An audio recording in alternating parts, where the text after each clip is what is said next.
नमस्कार, दिव्य ज्योति चैनल में आप सभी का हार्दिक स्वागत है। 1 अगस्त से शुक्रदेव नीच के हो रहे हैं और उसका धनु राशि पर क्या प्रभाव पड़ेगा, आइए जानते हैं आचार्य कुसुम लता त्यागी जी से। नमस्कार मैम। नमस्कार। मेरे सभी प्यारे प्यारे धनु राशि वाले दर्शकों को मेरा प्यार भरा नमस्कार और सावन माह की शुभकामनाएं। तो सबसे पहले ये जो कुंडली का प्रथम भाव है ये लग्न स्थान कहलाता है। यहाँ पर आपके 9 नंबर लिखा हुआ है, तो ये धनु लग्न है। और अगर इसके साथ चंद्रमा भी है तो आपकी धनु राशि है, यानी कि आपका धनु लग्न और धनु राशि दोनों बन जाएगी, जिनके लग्न में ही 9 नंबर के साथ चंद्रमा है। और यदि आपकी कुंडली में किसी भी भाव में 9 नंबर के साथ चंद्रमा है तो आपकी धनु राशि है, तो तब ये वीडियो आपके लिए है। तो सबसे पहले हम ये बात, हमारा जो टॉपिक है वो है कि 1 अगस्त से नीच के हो रहे हैं शुक्र और वो 2 सितंबर तक रहेंगे, यानी कि 30-32 दिन का ये गोचर है, 32 दिन का। उसके बारे में हम बात करें उससे पहले हम जान लें कि धनु राशि वालों का स्वभाव कैसा होता है, व्यक्तित्व कैसा होता है, ये लोग किस प्रकार के होते हैं, कैसे लगते हैं। तो बताती मैं हर बार हूँ, लेकिन मैं इसलिए बताती हूँ कि कुछ नए लोग जुड़ते हैं, वो जानना चाहते हैं कि भाई उनका व्यक्तित्व कैसा है, वो कैसे है। तो सबसे पहले आप देख रहे होंगे कि यहाँ पर एक व्यक्ति की फोटो चित्र है जिसमें वो आधा नीचे से आधा घोड़ा है और ऊपर उन्होंने धनुष बाण तान रखा है। तीर छोड़ा नहीं है, लेकिन तीर को बिल्कुल फोकस कर रखा खींचने के लिए कि जिस समय चाहेंगे उस समय वो तीर को चला देंगे और अपने लक्ष्य को भेद देंगे। इसका मतलब क्या हुआ? इसका मतलब धनु राशि या धनु लग्न वाले लोग ऐसे होते हैं कि वो इतने ज्ञानवान, इतने बुद्धिमान होते हैं, उनका फोकस इतना बढ़िया होता है कि अगर वो किसी भी चीज को प्राप्त करना चाहें और उस पर पूरा ध्यान लगा दें तो वो उस चीज को प्राप्त करके रहते हैं।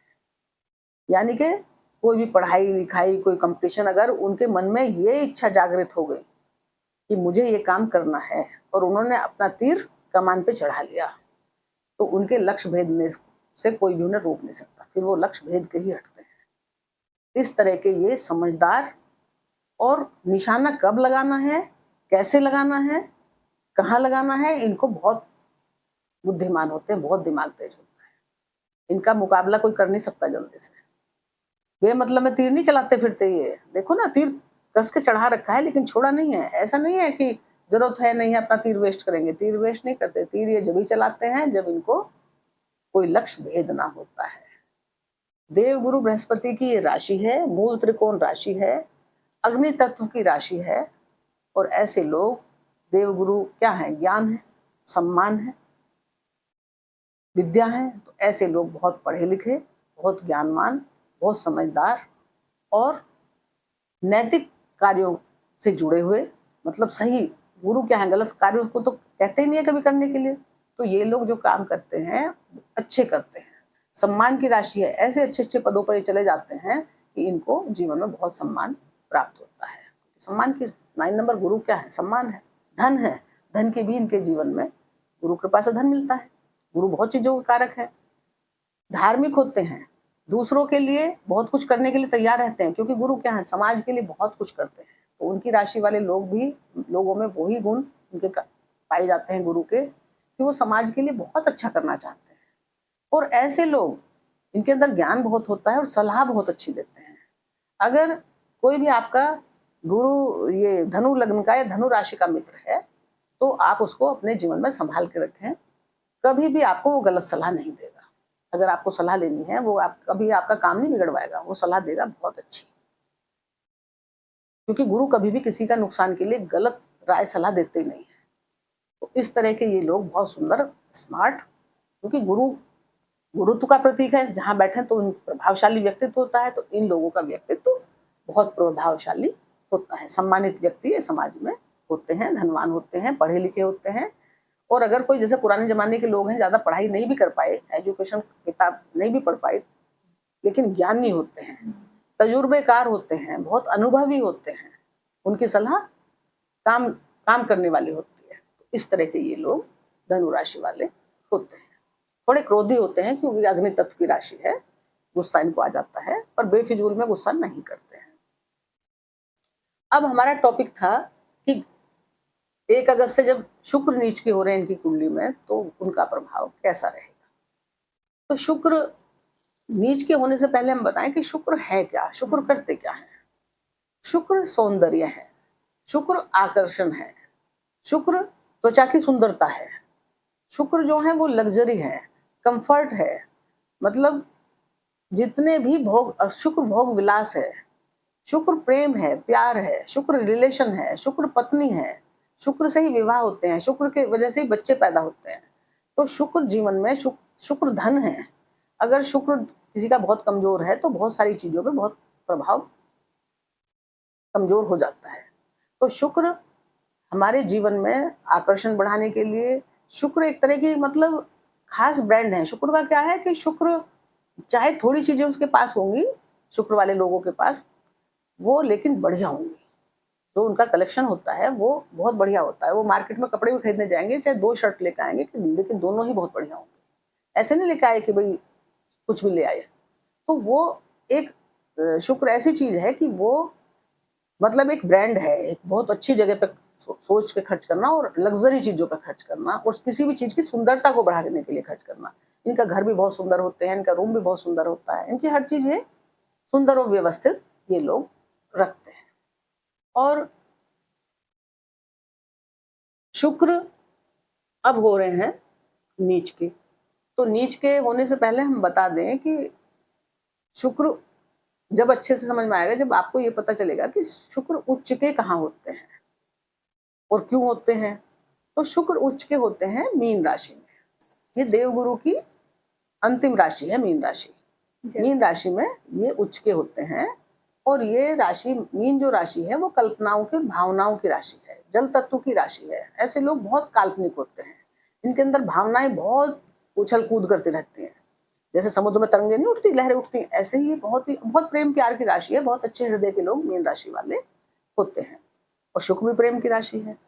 तो शुक्र, क्योंकि ये मीन क्या है, एक अथाह समुद्र है, पानी है, जहां पे आप कुछ भी लिख लो वो थोड़ी देर में मिट जाएगा। वहां पे कोई बाउंड्री नहीं है। और शुक्र भोग विलास, लग्जरी, प्रेम, प्यार, रिलेशन, ये सब है। तो शुक्र को ये क्षेत्र बहुत पसंद है, क्योंकि मीन राशि का जब उसको सहयोग मिलता है, जब वो मीन राशि में जाते हैं, तो उसके लिए भी इन सब चीजों को करने में कोई बाउंड्री नहीं है। तो वो खुल के अपना वो जो भी न करना है खुल के खेलते हैं ये शुक्र मीन राशि में। तो वो उच्च के होते हैं, यानी कि आपको धन अनलिमिटेड दिलवा देंगे, आपके सौंदर्य को बहुत बढ़ाने में मदद करेंगे, आप लग्जरी चीजों पे खूब खर्च करेंगे, महंगे महंगे आपके शौक होंगे, महंगे महंगे खर्चे होंगे। तो इस तरह के ये मीन राशि में उच्च के होते हैं। तो ये फ्री हो जाते हैं, मतलब अच्छे से अच्छा काम करने के लिए। तो यहाँ पे उच्च के हो गए।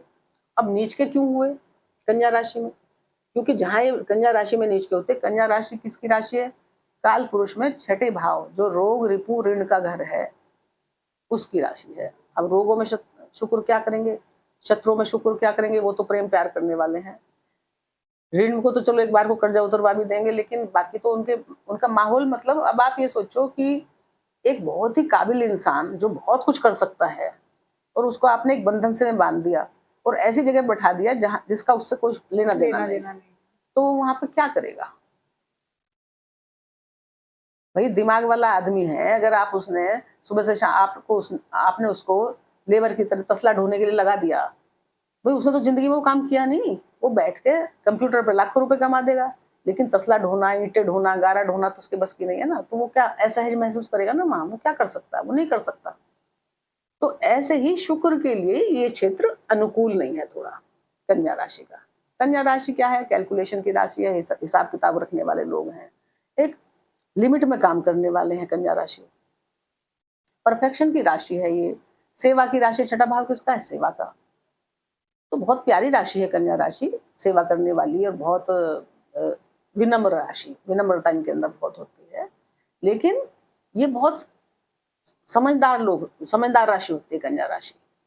तो ये जब शुक्र वहां आते हैं, जो कोई बाउंड्री नहीं अपनाना चाहते, वो वहां पे बुध एक बाउंड्री क्रिएट करते हैं कि भाई रिलेशन करने से पहले सोच लो ऐसे ही कि भाई तुम इससे शादी भी करोगे कि नहीं, या फालतू में रिलेशन बना रहे हो, बेमतलब में क्यों बना रहे हो, क्यों टाइम वेस्ट कर रहे हो। या जिसको तुम रोज नए नए गिफ्ट दे रहे हो वो कुछ काम भी आने वाला है, या वैसे ही घर का सामान लुटा रहे हो उसके ऊपर, या अगर शादी भी कर रहे हो तो उसके घर परिवार का पता लगा लिया है कि वो कैसा है और वो भी कर लिया, तो फिर आप ये तो देख लो कि वो क्या कमाता है, क्या कितना खर्च करेगा, आपके ऊपर कितना खर्च करेगा। वो मतलब कुछ लिमिट लगा देता है। और शुक्र को लिमिटेशन पसंद नहीं है। शुक्र को कोई लिमिट पसंद नहीं है। वो मतलब कुछ भी शर्तों के ऊपर कार्य नहीं करते हैं।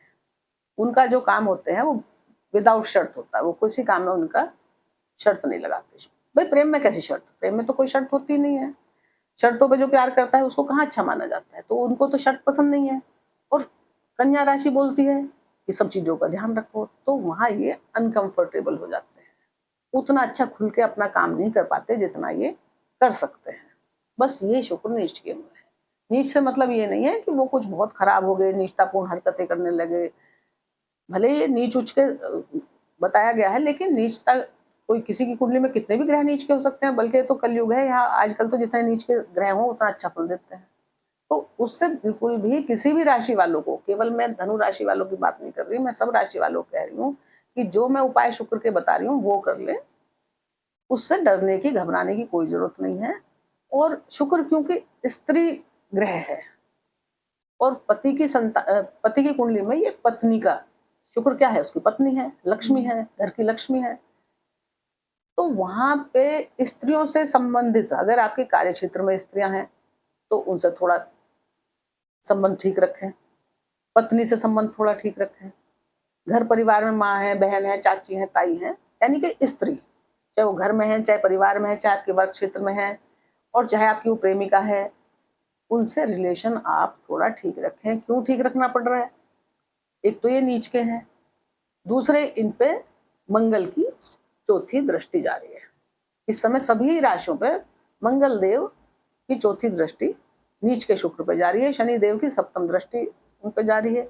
मंगल उत्साह और ऊर्जा के कारक है, मतलब हिम्मत साहस बहुत देते हैं। आप जिससे प्रेम का इजहार नहीं कर पा रहे थे तो उससे भी कह देंगे कि भाई इजहार कर लो, क्योंकि उत्साह है ना, हिम्मत है। आप डरे डरे कि कैसे बोलूं, क्या बोलूं, तो ये प्रेरित करेंगे, मंगल उकसाएंगे कि कर लो। लेकिन मंगल उसके लिए भी उकसाएंगे कि हर काम की जल्दी करो। मंगल क्या है? जल्दबाज है, ऊर्जा है, और मंगल ईगो भी है। तो अपनी ईगो की वजह से भी आप जो भी रिलेशन है, यानी कि स्त्रियों से संबंधित जो रिलेशन है, अपने ईगो की वजह से भी वहां गड़बड़ हो सकती है। तो बस मैं वही बता रही हूँ कि आप उसका ध्यान रख लें, ईगो ना रखें बिल्कुल भी। और खर्चे क्या करने हैं, क्योंकि नीच के शुक्र हैं, खर्चे बिना सोचे समझे, मंगल की इस पर दृष्टि है, तो यानी कि क्या करोगे आप? लग्जरी चीजों से संबंधित खर्चे करोगे, वो भी अनाप शनाप बिना सोचे समझे। वहां आपको ध्यान रखना है। 2 तारीख के बाद 3 तारीख को शुक्र तुला राशि में आ जाएंगे, फिर आप करो, अपने अपने घर के होंगे, फिर वो खर्चे सही जगह पर होंगे। अब क्या है कि आप यहाँ पे नीच के शुक्र क्या करवा सकते हैं, जैसे कोई आप लग्जरी आइटम लाए, खरीद लाए बढ़िया, तो उसमें घर आके पता चला कि वो कुछ खराब था। ऊपर से तो, बाहर से तो देखने बहुत बढ़िया लग रहा था, लेकिन जब चलाया तो पता नहीं उसमें कुछ खराब भी निकल गया, यानी कि आपका पैसा वेस्ट हो गया। तो इस समय पे आपको बहुत सोच समझ के शॉपिंग करनी है, खर्चे करने हैं, इन्वेस्टमेंट भी बहुत सोच समझ के करने हैं, क्योंकि मंगल का तो उत्साह ज्यादा है, ऊर्जा ज्यादा है, और शनि जो है वो डिले करने वाले हैं, वो कह रहे हैं कि और सोचो और समझो। तो चलो ये तो जो बात है वो है, लेकिन अभी हमें समझना है कि आपकी कुंडली में शुक्र नीच के होके कहाँ गए हैं और कौन से 2 भाव के स्वामी हैं। तो धनु राशि वालों, आपकी कुंडली में शुक्र दशम भाव में गए हैं आपकी कुंडली, और ये एक तो आपके रोग भाव के स्वामी है। वृषभ राशि क्या है? शुक्र देव की राशि है। ये कहाँ पड़ी? आपके रोग भाव में। और एक आपके लाभ भाव के स्वामी है, इच्छाओं के स्वामी है। ये भाव जो है सेवा का, जॉब का भी है, और ये भाव जो है रोग शत्रुओं का तो है, ये तो आप सब समझ ही गए होंगे, मैं रोज ही बताती हूँ। और ये जो है आपका कार्य क्षेत्र है, आपका सम्मान है, मान सम्मान है। कार्य क्षेत्र में ये सबसे कुंडली में ऊंचाई का भाव है, आपके मान सम्मान का भाव है, आपके कार्य का भाव है, आपके पिता का भाव है, आपके उच्च अधिकारियों का भाव है। ये आकाश भाव है कुंडली में, एक तरह से आकाश क्या है? ऊंचाई।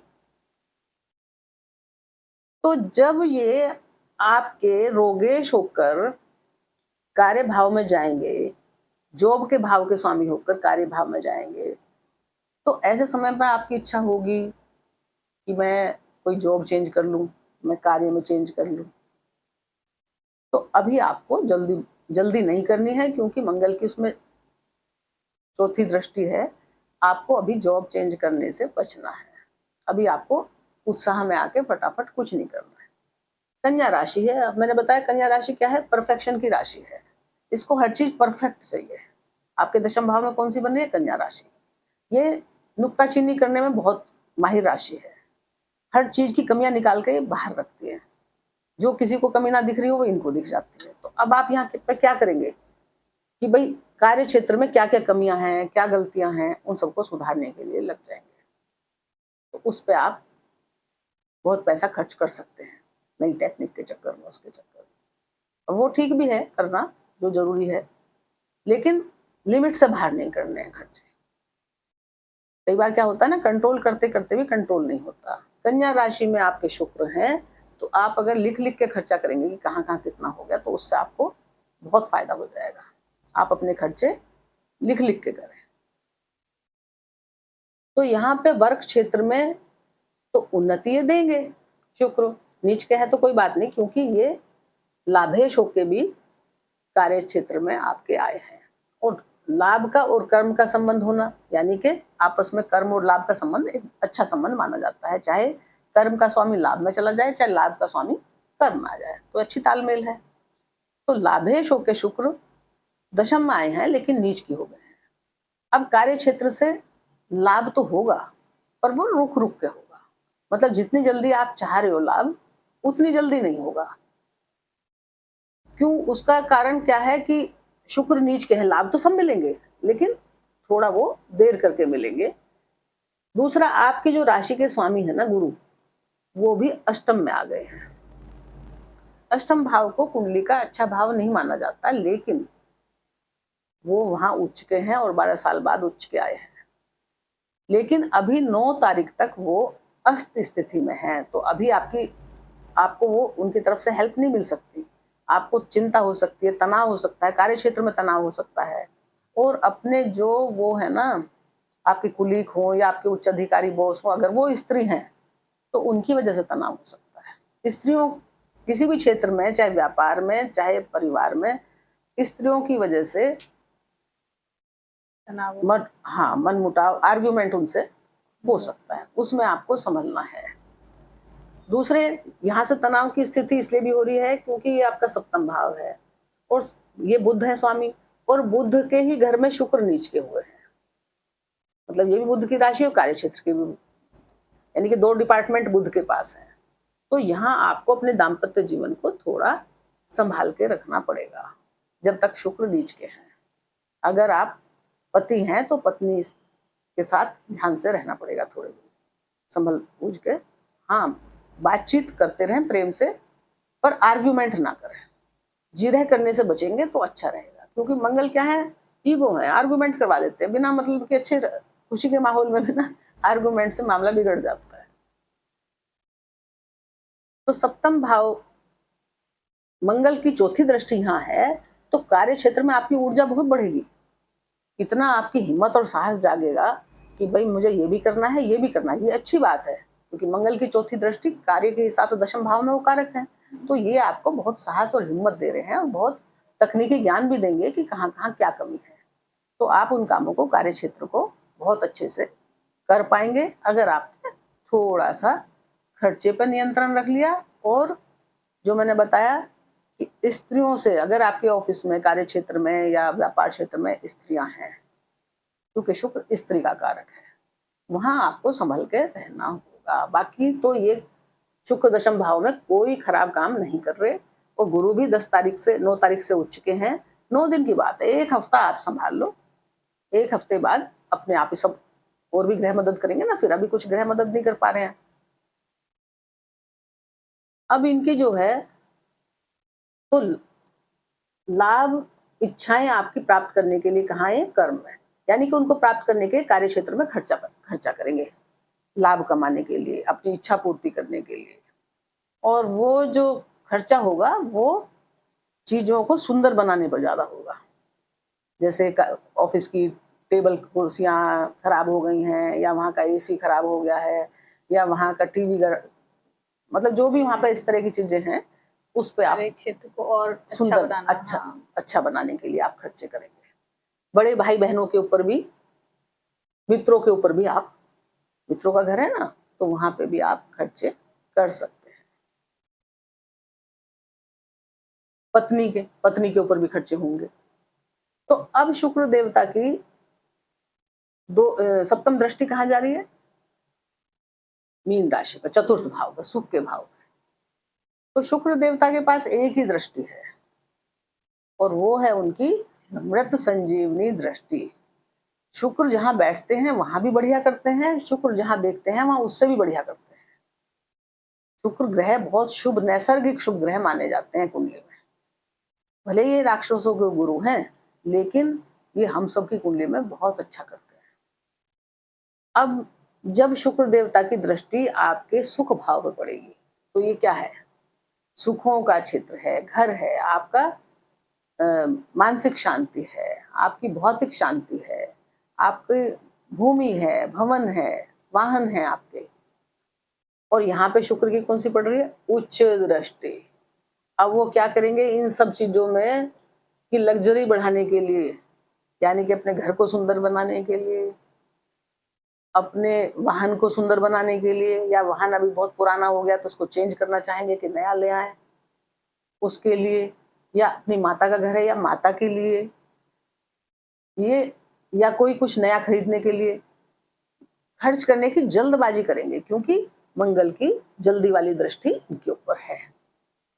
तो जल्दी करेंगे, जल्दी करेंगे, पर क्योंकि यहाँ पे उच्च दृष्टि है, बस थोड़ा जल्दी में, जल्दी क्या कि जल्दबाजी में यहाँ के जो भी आप कोई व्हीकल खरीद रहे हैं, कोई जमीन या प्लॉट का टुकड़ा खरीद रहे हैं, तो उसके कागज वागज जरूर देख लें, बहुत जल्दबाजी से बचें। फिर ये सब कुछ यहाँ पे उच्च दृष्टि है, तो माता से प्यार मिलेगा, सुख मिलेगा, माता के लिए अच्छा करेंगे आप, मातृभूमि के लिए अच्छा करेंगे, अच्छे वाहन लेंगे, अच्छी गाड़ी लेंगे, कोई खराब शराब है तो उसे निकाल देंगे। मैंने बताया ना, ये शुक्र क्या है, चीजों को, खराब चीजों को जीवन से निकालते हैं। वो जो संग्रह करते हैं ना, बेकार चीजें नहीं रखते, ज्यादा भीड़ भाड़ नहीं रखते, वो गिने चुने आइटम रखते हैं, लेकिन वो बढ़िया रखते हैं। जो भी कूड़ा कचरा होता है उसको बाहर करते हैं, उनको पसंद नहीं है। तो जब वो यहाँ पे दृष्टि डालेंगे तो अपने घर की सुंदरता पे, अपने वाहन की सुंदरता पे, अपनी माँ के ऊपर बहुत खर्चा आप कर सकते हैं। और अच्छी बात भी है, करना भी चाहिए, लेकिन बस क्या करना है कि वही जो मैंने बार बार बताया कि ध्यान रखना है। एक तो कागजों का ध्यान रखना है, जल्दबाजी से बचना है, और एक परिवार है, ये आपकी माँ है, माँ को ईगो में आके कुछ, माँ तो खुश बैठी है और आपने करा भी खुश खूब उनके लिए, खूब सारे गिफ्ट भी लाए, बढ़िया बढ़िया गहने भी लाए, कपड़े भी लाए, और एक बात ऐसी बोल दी कि वो गड़बड़ हो गया। तो बस वही ध्यान रखना है कि कहीं भी अपने ईगो को हावी नहीं होने देना है, मनमुटाव ना हो, अग्रेशन से बचना है आपको। और यहाँ पे जो है शनिदेव पहले ही बहुत अच्छी पोजीशन में बैठे हैं मीन राशि में, अंतिम राशि है, रेवती नक्षत्र में ये बैठे हैं। रेवती नक्षत्र सेलिब्रेशन का नक्षत्र, और गुरु की इन पे 9वीं दृष्टि है, तो गुरु के कंट्रोल में है। तो शनि भी आपको इस समय, वैसे आप किससे चल रहे हैं, ढैया से गुजर रहे हैं धनु राशि वाले। तो ढैया में क्या होता है, मानसिक चिंताएं बनी रहती हैं। चिंता आपको बहुत समय से मिली रही होंगी, इसमें तो खैर कोई कमी नहीं है। चिंता तो गुरु ने अच्छे होके चिंताएं थोड़ी कम की थी, फिर लेकिन वो अस्त हो गए। लेकिन अब जब वो 9 तारीख से उदय हो जाएंगे तो आपके जीवन में अच्छा प्रभाव पड़ने लगेगा। बल्कि 9 तारीख क्या, और 2-4 दिन पहले ही आपको अच्छी अनुभूति होने लगेगी, क्योंकि जब गुरु अच्छे होके आते हैं तो उनकी अच्छाई का पता भी पहले से ही लगना शुरू हो जाता है, और जब वो जाने वाले होते हैं तो उसका भी पहले से आभास होने लगता है। तो अब आपके जीवन में ज्यादा दिक्कत की 4-5 दिन, मतलब 1 हफ्ते तक आप ध्यान रख लो, उसके बाद तो गुरु बढ़िया करने वाले हैं, क्योंकि आपके लग्नेश होकर गुरु उच्च के हो गए हैं और दृष्टि डालेंगे मीन राशि पे, 9वीं दृष्टि इनकी जाएगी। तो यहाँ पे ये सेलिब्रेशन करवाने के लिए बैठे हैं धनु राशि वालों आपको। अब यहाँ पे आपके परिवार में कोई शुभ मांगलिक कार्य होगा, शुक्र की उस पर दृष्टि है, कोई भी अच्छा कार्य जिसके होने पे जो आप बहुत दिन से सोच रहे थे आपको खुशी प्राप्त होगी। और खर्चे शुक्र करवाएंगे ही, बस खर्चों में थोड़ा सा ध्यान दे लेना। तो इस तरह जो है एक रोगों का थोड़ा सा ध्यान रख लेना, क्योंकि ये काल पुरुष की दृष्टि से राशि से ये छठा भाव रोगों का भाव है। तो रोग किस तरह के ये देते हैं, शुक्र कन्या राशि में आके वो रोग देते हैं, मतलब एक तो हार्मोन से संबंधित, एक शुक्र स्किन है, त्वचा से संबंधित, एलर्जी वेलर्जी ना हो जाए। दूसरा ये गुप्त अंगों से संबंधित बीमारी दे देते हैं, और शुगर की बीमारी दे सकते हैं। मीठे ग्रह हैं, शुगर की बीमारी हो सकती है। तो अगर आपको पहले से कोई इनमें से बीमारी है तो थोड़ा और सतर्क हो जाएं, और अगर नहीं है तो थोड़ा चीनी वीनी कम खाएं, थोड़ा ध्यान रखें, जिससे कि आपको कोई इस तरह की एलर्जी वगैरह ना हो जाए। तो ये है धनु राशि वालों का शुक्र नीच का प्रभाव। तो कोई ऐसी दिक्कत वाली बात नहीं है, और आप धनु राशि वालों बहुत बुद्धिमान, बहुत समझदार लोग हैं। और आप विष्णु भगवान की पूजा करेंगे, क्योंकि देवगुरु की राशि आपके लग्न में है। विष्णु सहस्त्र नाम पढ़ें, विष्णु भगवान की पूजा करें तो आपके लिए बहुत अच्छा है। लक्ष्मी जी के बीज मंत्र अगर आप पढ़ लेते हैं, ओम द्राम द्रीम द्रोम से शुक्राय नमः, या लक्ष्मी जी की पूजा करते हैं, तो विष्णु और लक्ष्मी दोनों एक साथ मिल जाएंगे, तो आपके जीवन में और शुभता बढ़ेगी। और सावन का महीना चल रहा है, शंकर भगवान का जलाभिषेक तो मेरी सभी लोगों से निवेदन है, सब अवश्य करें, कि शंकर भगवान शांति के देवता हैं, भोले हैं। तो सबके जीवन में जो भी परेशानी होती है उनको दूर करते हैं, और जीवन में क्या लाते हैं, शांति। और सारे ग्रह शांत होते हैं शंकर भगवान की पूजा करने से, जल चढ़ाने से। चंद्रमा भी शांत होते हैं, किसी का मन कमजोर है तो चंद्रमा तो उनके सिर पे ही है, तो वो भी बढ़िया होता है। किसी को राहु केतु की प्रॉब्लम है, तो राहु क्या है, सांप है, वो भी उन पे भी जल चढ़ रहा है साथ में, वो भी प्रसन्न होते हैं। यानी कि अगर आप शंकर भगवान को प्रसन्न करते हैं तो शनि राहु केतु सारे ग्रह शांत हो जाते हैं। चंद्रमा तो आपको अत्यंत शुभ फल की प्राप्ति होती है। आपके जीवन के सारे संकट, सारे दुख शंकर भगवान हर लेते हैं। तो इन्हीं शुभकामनाओं के साथ धनु राशि वालों आपको नमस्कार। धन्यवाद।